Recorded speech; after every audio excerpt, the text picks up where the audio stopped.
Yan, kakalabas lang ng usok doon sa ano, nagbuga siya ng smart. Ayun, nakita nyo, ayun, yung usok ng taal. Naglabas siya ng konti, tapos wala na ulit. Yan, nakita nyo? Ayun, oh. Naglabas siya ng konting usok. Ang ganda niya kasi kitang-kita ngayon, walang nakatakip na ulat. Ayun, malayo na yung usok. Naglabas lang siya ng konti. Ayun, nakita nyo, ayun, yung usok ng taal. Naglabas siya ng konti, tapos wala na ulit. Yan, nakita nyo? Ayun, oh. Naglabas siya ng konting usok.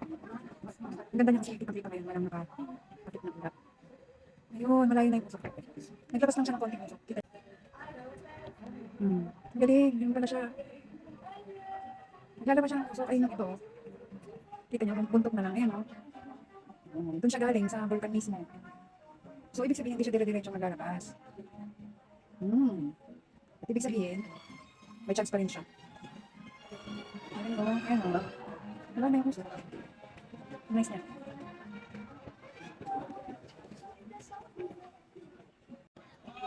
Nakikita niyo, lumalabas yung usok. Doon siya galing.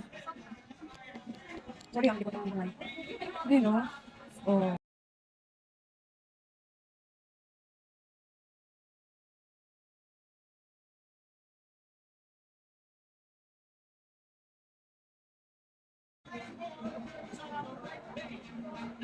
Akala ng iba yan yun.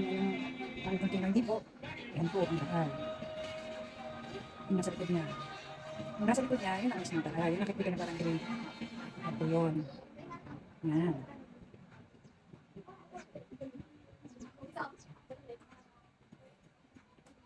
Yan. Makikita niyo yung maliliit na lumalabas doon. Basta bubuo siya.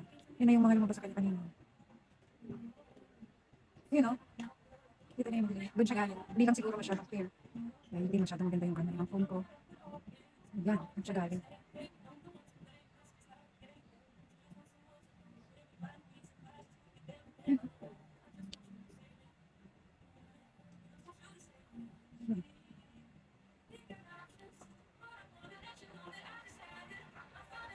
Yun, nabubuo na siya. Napupark na siya. Doon siya galing. Kita niyo, yun ang uubos siya. Palagi siyang mayroon. Doon siya galing mismo sa paper. Umuusok.